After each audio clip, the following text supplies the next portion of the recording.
কই গো, এবার তো চলো। আর কতক্ষণ লাগবে? উফ, এত সেজে কি হবে বলো তো? এই তো হয়ে গেছে, আর 2 মিনিট। সেই 1 ঘন্টা ধরে 2 মিনিট শুনে যাচ্ছি।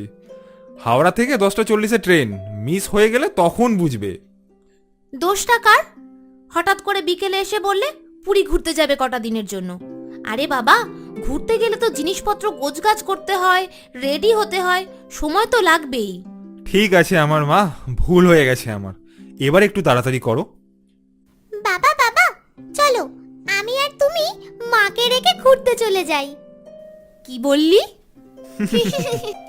জানুয়ারি মাসের এই অত্যাধিক ঠান্ডায় ঘুরতে না গেলে হয়, তাই পরিবারকে নিয়ে একটু ঘুরতে যাওয়ার ইচ্ছে হয়েছিল। সেই কারণে আজ সকালেই গিয়ে অফিস থেকে কটা দিন ছুটি নিয়ে চলে আসি। ফিরতে ফিরতে দেরি হয়ে যায়, আর আসার সময়ই ঠিক করে নিই পুরী যাব। তৎকালে পুরী সুপারফাস্ট এক্সপ্রেসের 3টে টিকিট করে নিই। বাড়ি থেকে বেরিয়ে মানকুণ্ডু স্টেশনে পৌঁছলাম। লোকাল ট্রেনে করে পৌঁছে গেলাম হাওড়া। সেখানে গিয়ে কিছুক্ষণ অপেক্ষা করার পরই অ্যানাউন্সমেন্ট শুনতে পেলাম 16 নম্বর প্ল্যাটফর্মে দিয়েছে পুরী সুপারফাস্ট এক্সপ্রেস। চলো চলো, 16 নম্বর প্ল্যাটফর্মে যাওয়া যাক। টুসু, বাবার হাত ছাড়বি না কিন্তু। আমরা ট্রেনে উঠে নিজেদের সিট খুঁজে বসে পড়ি। ট্রেনটাও সময় মতো হাওড়া প্ল্যাটফর্ম থেকে রওনা দেয়।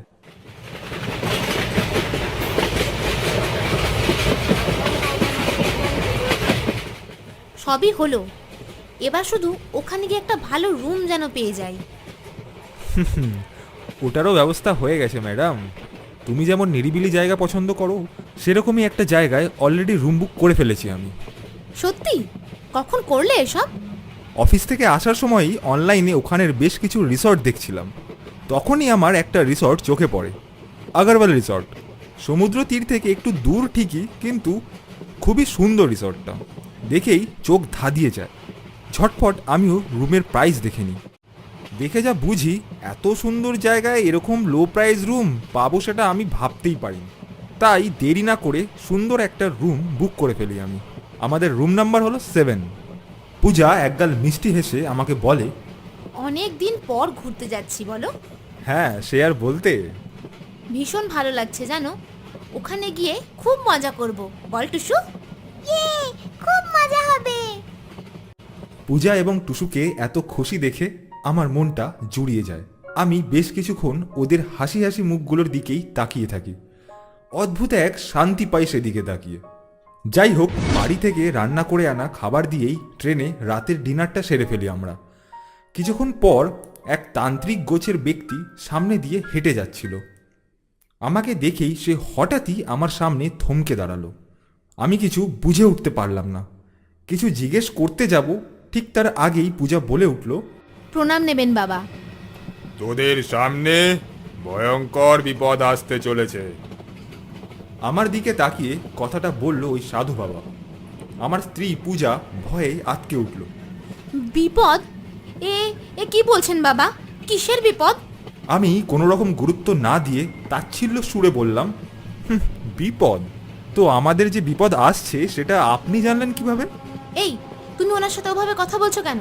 ওনারা আগে থেকেই সব বুঝতে পারেন। তুমি থামো। আমি কিভাবে সব জানতে পারি তা আমি তোকে বোঝাতে যাব না, কিন্তু এটা বলে আমি তোকে সতর্ক করতে চাই যে তোদের সামনে বড় বিপদ। তাই তোর পরিবারকে রক্ষা তোকেই করতে হবে। যা করবি একটু সাবধানে।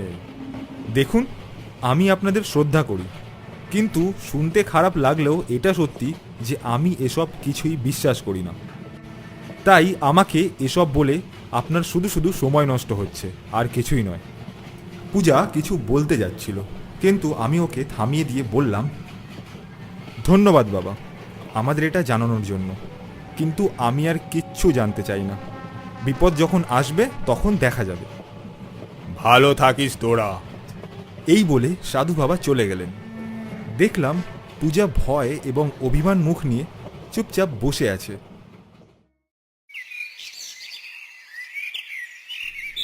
Hello sir. হ্যালো, আমি একটা রুম বুক করেছিলাম কাল সন্ধেবেলায়। ও আচ্ছা, আপনার নাম সায়ন ব্যানার্জি তাই তো? হ্যাঁ। স্যার, কালকেও আপনাকে বলেছিলাম, আজ আবারও বলছি, আপনি ওই রুমটা বাদ দিয়ে বাকি অন্য রুম নিলে ভালো হয়। আমাদের কাছে অনেক রুম অ্যাভেলেবেল আছে, আপনি দেখে নিজের পছন্দ মতো যে কোনো একটা রুম নিতে পারেন। তাছাড়া আপনাকে তো কাল বললামই, পরবর্তীকালে বরাবরের মতো ওই রুমটা আমরা বন্ধ করে দিতে পারি। আপনাকে কাল ভুল করে বাকি রুমগুলোর ফটো সেন্ড করার সাথে সাথে ওই রুমটারও ফটো এবং প্রাইস সেন্ড করে ফেলি। I am extremely sorry for that. সবই বুঝেছি, কিন্তু আপনাদের রুমটা তো এখনো বন্ধ হয়নি, অ্যাভেলেবেল আছে। রুমটা আমার সত্যিই ভালো লেগেছে, তাই এত জোরাজুরি করছি। আচ্ছা ঠিক আছে। রুম নাম্বার 7-এর চাবিটা নিয়ে চলে এলাম রুমটার সামনে। রুমটায় ঢুকে আমি আশ্চর্য হয়ে গেলাম। যতটা সুন্দর ছবিতে দেখেছিলাম তার থেকেও ঢের গুণ বেশি সুন্দর লাগছে। কি সুন্দর ঘরটা! আমার মনে হয় উনি ভুল করে তোমাকে রুমের প্রাইসটা কম বলে ফেলেছে, আর সেইটা বুঝতে পেরেই তোমাকে অন্য রুম নেওয়ার জন্য বলছিল, যাতে এই রুমটা ফাঁকা থাকে আর উনি অন্য কাস্টমারদেরকে বেশি প্রাইসে এই রুমটা রেন্ট দিতে পারে। হবে হয়তো। বাবা, আমরা সমুদ্র দেখতে কখন যাব? এই তো মা, এখনই যাব। এই চলো তাহলে বেরোনো যাক। হ্যাঁ চলো। আমরা চলে গেলাম সমুদ্রের দিকে। এত লোকজন আর আনন্দের মধ্যে আবার সব স্বাভাবিক হয়ে গেল। সারাদিনই প্রায় বাইরে ঘুরেছি আমরা। তারপর একেবারে সন্ধে পার করে রুমে ফিরলাম। কিছুক্ষণ পর রাতের খাবারটা দিয়ে গেল। সারাদিন এত ঘুরে ফিরে সবাই বেশ ক্লান্ত, তাই তাড়াতাড়ি খেয়ে শুয়ে পড়লাম।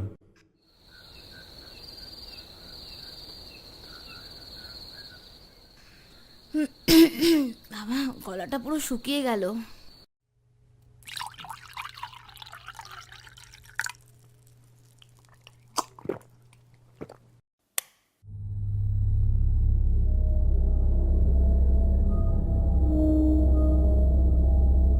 কে কে কে ওখানে?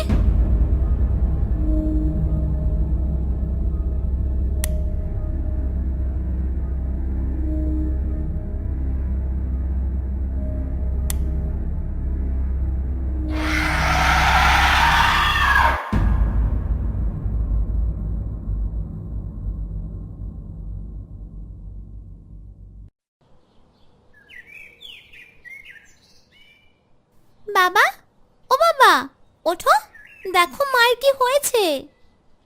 সকালবেলা টুসুর ডাকাডাকিতে ঘুমটা ভাঙল আমার। উঠে দেখলাম পাশে পূজা শুয়ে আছে। কেমন যেন লাগছে দেখতে। চোখের নিচে কালি পড়েছে, চুলগুলো উস্কো খুস্কো। দুবার ডাকলাম, পূজা পূজা ওঠো, সকাল হয়ে গেছে তো। উফ, তোমরা একটু ঘুমোতে দেবে আমাকে? আর লাইটগুলো সব অফ করো, চোখে লাগছে আমার। লাইট? লাইট কোথায় জ্বলছে? আরে এটা তো সূর্যের আলো। সকাল হয়েছে, সূর্যের আলো পড়বে না? সে যাই হোক, জানলাগুলো সব বন্ধ করে দাও। আরে উঠবে না? চলো ফ্রেশ হয়ে একটু ঘুরে আসি। এখানে কি ঘুমোতে এসেছো নাকি? ধুর বাবা, তোমরা যাও না ঘুরতে, ভালো লাগছে না আমার কোথাও যেতে। কেমন যেন লাগলো ওর কথা শুনে। আমি আর জোর করলাম না। ভাবলাম কাল হয়তো এত ঘুরে শরীরটা একটু ক্লান্ত, তাই ভালো লাগছে না। ও পরে ঠিক হয়ে যাবে। ভাবলাম আমিও থেকে যাই, কিন্তু টুসু এত জোরাজুরি করলো ঘুরতে যাওয়ার জন্য, তাই ওকে নিয়ে একটু বেরোতে হলো আমাকে। রুমে যখন ফিরলাম তখন সন্ধে নেমে এসেছে। দেখলাম দরজাটা ভেজানো। হালকা ধাক্কা দিতেই দরজাটা খুলে গেল, আর সাথে সাথেই একটা মাংস পচা গন্ধ নাকে এসে লাগলো আমার। কি পচা গন্ধ বেরোচ্ছে! পূজা, কোথায় তুমি? রুমটা পুরো অন্ধকার। হঠাৎ একটা জায়গায় আমার চোখ আটকে গেল। পুরো অন্ধকারে ঢেকে থাকা ঘরে কেবল দুটো সাদা চোখ জ্বলজ্বল করছে। আমি দেয়াল হাতড়ে হাতড়ে লাইটের সুইচটা দিলাম। দেখলাম বিছানার ওপরে পূজা চুপচাপ বসে রয়েছে। ওর চাউনিটা কেমন অস্বাভাবিক লাগছে দেখতে। কি হয়েছে তোমার? শরীর খারাপ লাগছে নাকি? আর এই পচা গন্ধটা কিসের বলতে পারবে? দেখলাম ওর মুখটা কেমন ফ্যাকাশে আর অন্যরকম লাগছে। কোনো সারা শব্দ না করে ও বলল, লাইটগুলো বন্ধ করো, আমি আলো সহ্য করতে পারছি না। মা, তোমার কি হয়েছে? কি হয়েছে মা? আমার ভয় করছে। কোনো সারা শব্দ না করে পূজা শুয়ে পড়ল ওপাশ ঘুরে। পচা গন্ধটা তখনও রয়ে গেছে।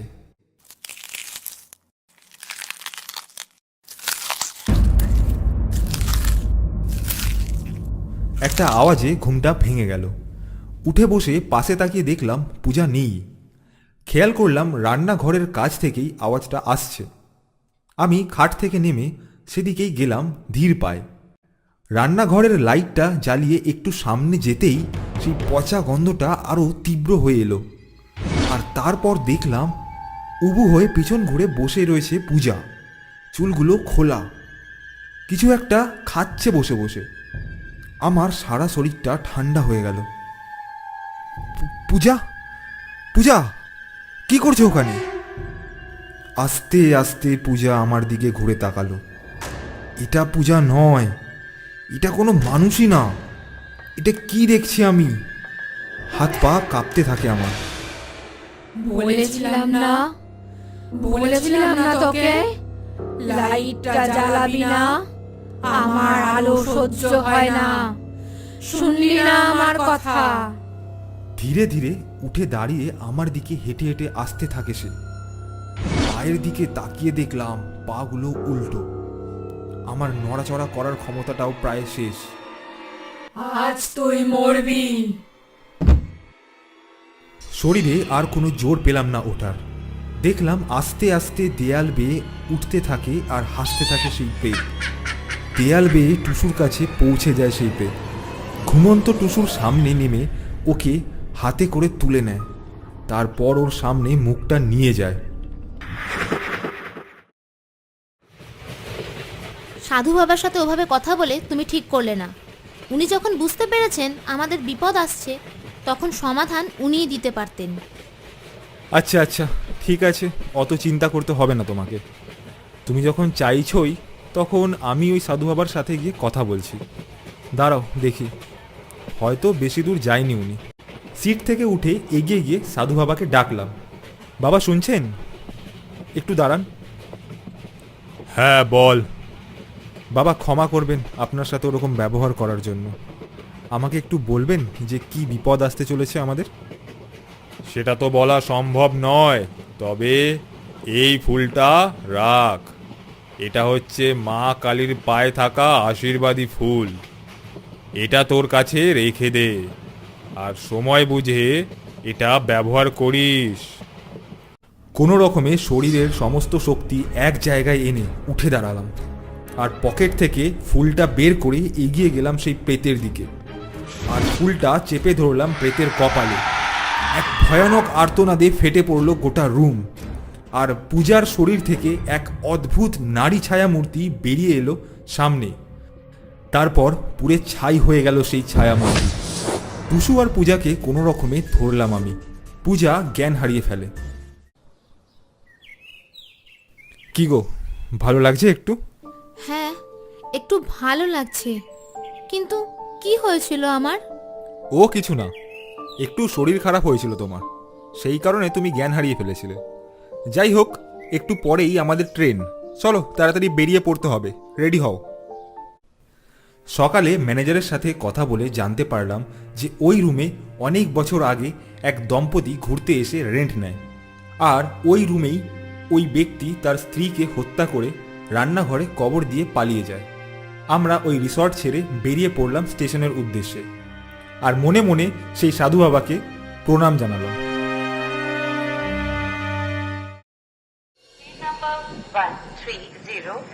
হাওড়া স্টেশন থেকে শক্তিপুঞ্জ এক্সপ্রেস ছাড়ে দুপুর 1:10 নাগাদ এবং জবলপুর পৌঁছয় পরদিন দুপুর 2:10 নাগাদ।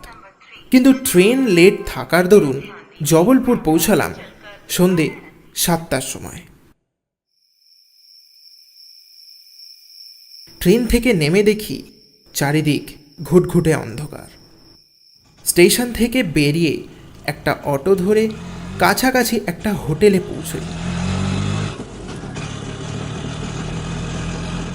স্থির করি পরদিন সকালে কলেজ যাব। সেই মতো হোটেলের একটা রুম নিয়ে আমরা খাওয়া দাওয়া করে ঘুমিয়ে পড়ি।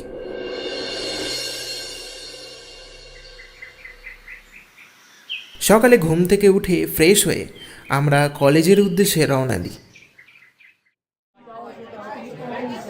কলেজে পৌঁছে আমরা যথারীতি ভর্তির জন্য অফিসে যোগাযোগ করি।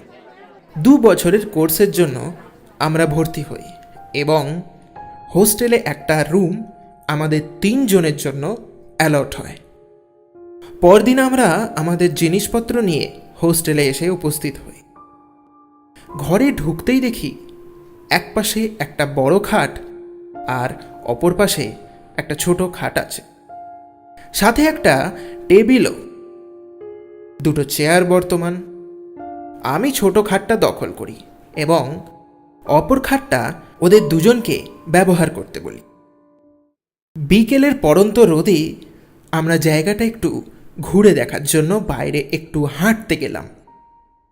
বেরোবার সময় দারোয়ান আমাদের বলল, হ্যাঁ বাবু, নতুন জায়গায় এসেছেন, বেশি দূরে যাবেন না, আর সন্ধ্যে 7টার মধ্যে হোস্টেলে ফিরে আসবেন। আচ্ছা আচ্ছা, এই বলে আমরা চলে গেলাম। রাতে খাওয়ার পর আমরা যে যার মতো শুয়ে পড়লাম, কারণ কাল সকালে প্রথম কলেজ শুরু হবে, তাড়াতাড়ি যেতে হবে। শোয়ার কিছুক্ষণ পর মধুর নাক ডাকার আওয়াজ পাওয়া গেল।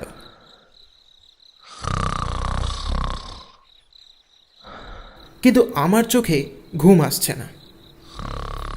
একে নতুন জায়গা, তার উপর আমার খালি মনে হচ্ছে কেউ যেন জানালা দিয়ে তাকিয়ে আছে আমার দিকে। একটা অস্বস্তি ভাব ঘিরে ধরেছে আমাকে। পরদিন সকালে কলেজে যাওয়ার পথে দারোয়ানকে জিজ্ঞেস করলাম, দারোয়ানজি, আপনি রুম নাম্বার 307-এর ব্যাপারে কিছু জানেন? কেন বাবু, কিছু সমস্যা হয়েছে নাকি? আমি বললাম, না, কাল রাতে ভালো ঘুম হয়নি। খালি মনে হচ্ছিল কে যেন জানলা দিয়ে আমার দিকে তাকিয়ে আছে। ও কিছু না বাবু, নতুন জায়গায় এসেছেন তো তাই। কয়েকদিন পর ও সব ঠিক হয়ে যাবে। এরপর আমরা ক্লাসে চলে গেলাম। সারাদিন ক্লাস করে রুমে ফিরে এলাম। ফ্রেশ হয়ে বিকেলবেলায় আমরা অন্য দিনের মতোই একটু ঘুরতে বেরোলাম। ঘুরতে ঘুরতে আমরা দূরে একটা ছোট টিলা দেখতে পেলাম। একটু এগোতেই দেখি টিলার পাশ দিয়ে প্রায় 30 ফুট গভীর একটা খাদ নিচে নেমে গেছে ও তার পাশ দিয়ে একটা ছোট নদী বয়ে চলেছে। আমরা 3 জনেই এই সুন্দর দৃশ্য দেখছিলাম। হঠাৎ আমার চোখ পড়ল নদীর পাড়ে একটা ছোট পাথরের দিকে। দেখলাম আমাদেরই বয়সী একটা ছেলে উদাস হয়ে বসে আছে। আমি বিশুকে বললাম, বিশু, দেখ ওখানে একটা ছেলে বসে আছে, চল তো দেখি কি ব্যাপার। কোথায় ভাই? আমি তো কাউকে দেখতে পাচ্ছি না। মধু, তুই কি কাউকে দেখতে পাচ্ছিস ওখানে? কই, আমি তো কাউকে দেখতে পাচ্ছি না। এসব ছাড় না, চল ভাই, অন্ধকার হয়ে এসেছে এমনিতেও, হোস্টেলে ফিরে যাই। অগত্যা আমরা হোস্টেলে ফিরে যাই, কিন্তু আমার মনটা খচখচ করতে লাগলো। আমি যেটা দেখতে পেলাম সেটা অন্যরা কেনই বা দেখতে পেল না। যথারীতি রাতের খাওয়া সেরে আমরা শুয়ে পড়লাম।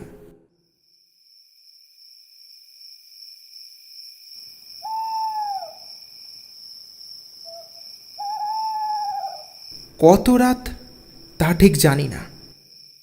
আধো ঘুমের মধ্যে আমার মনে হলো কে যেন আমার খাটের পাশে দাঁড়িয়ে আছে আর আমার দিকে তাকিয়ে আছে। আমি ধরমর করে বিছানার ওপর উঠে বসতেই সে মুখে আঙুল দিয়ে বলল,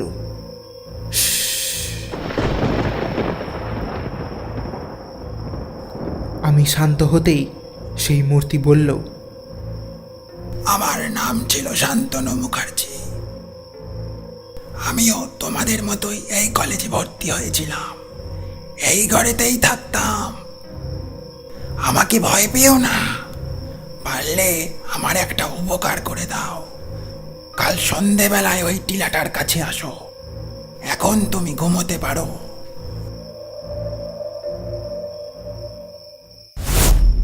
এই বলে সে হাওয়ায় মিলিয়ে যায়।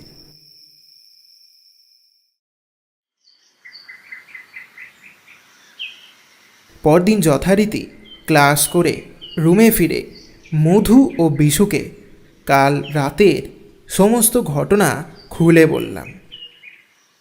আমরা কোনো কিছুকেই সেইভাবে ভয় পাই না। আমার কথা শুনে বিশু ও মধু বলল, চল একবার গিয়ে দেখি, যদি আমাদের দিয়ে কারোর কোনো উপকার হয়। হ্যাঁ হ্যাঁ চল। এই বলে আমরা তিনজন ওই টিলাটার কাছে গেলাম।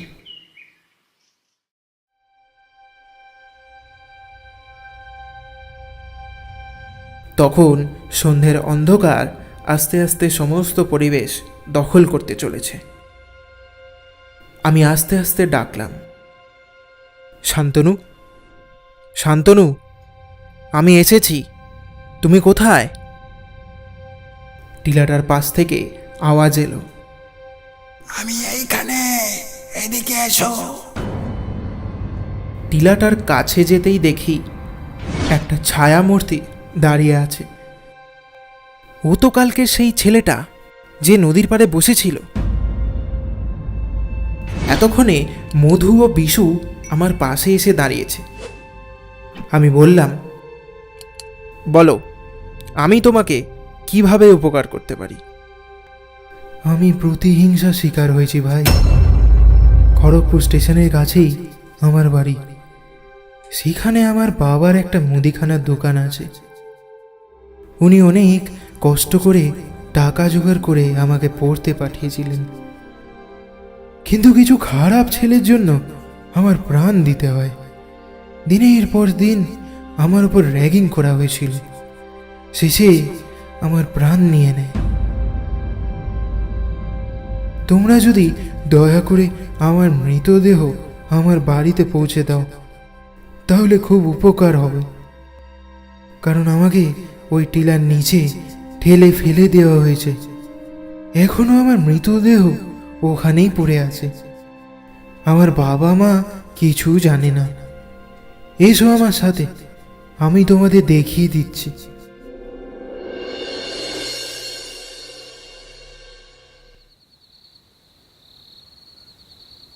ওর কথা শুনে আমরা তিনজন স্তম্ভিত হয়ে রইলাম।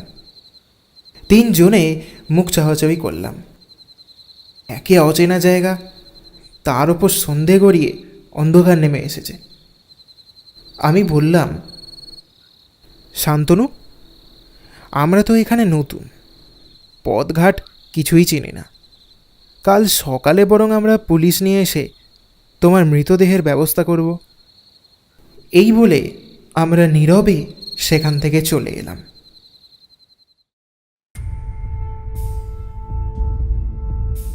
সেদিন রাতে আমাদের কারুর আর ঘুম এলো না। পরদিন আমরা তিনজনে প্রিন্সিপালের কাছে গেলাম এবং ওনাকে সমস্তটা খুলে বললাম। সব শুনে উনি বললেন, বুঝলাম, কিন্তু আমি আন্দাজ করতে পারছিলাম এরম কিছু একটা ঘটেছে। আজ 7 দিন যাবৎ শান্তনুকে খুঁজে পাওয়া যাচ্ছে না। আমরা অলরেডি পুলিশে খবর দিয়েছি, কিন্তু কে বা কারা ওর সাথে এরম করেছে তা কি জানতে পেরেছ? না স্যার, সেসব কিছু জানি না। আমাদের এখন একমাত্র কাজ হলো শান্তনুর মৃতদেহটা তার বাড়িতে পৌঁছে দেওয়া। তাতেই ওর আত্মা হয়তো শান্তি পাবে। ঠিক আছে, আমি পুলিশে ফোন করে দিয়েছি, পুলিশ আসলো বলে। কিছুক্ষণ পর দুজন কনস্টেবল নিয়ে একজন অফিসার এসে হাজির হলেন। আমরা ওনাদের সাথে নিয়ে ওই টিলার নিচে গেলাম। সেখানে যেতেই দেখলাম একটা ক্ষত বিক্ষত দেহ পড়ে আছে। দুজন কনস্টেবল মিলে ধরাধরি করে মৃতদেহটা তুলে অ্যাম্বুলেন্সে চাপিয়ে দিয়ে খড়গপুরের দিকে রওনা দিল।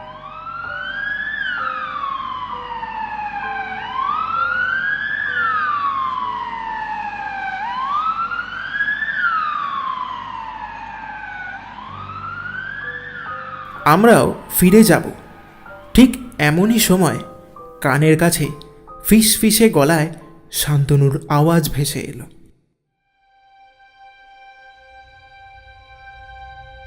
অনেক অনেক ধন্যবাদ তোমাকে, তোমার কথা চিরকাল মনে থাকবে।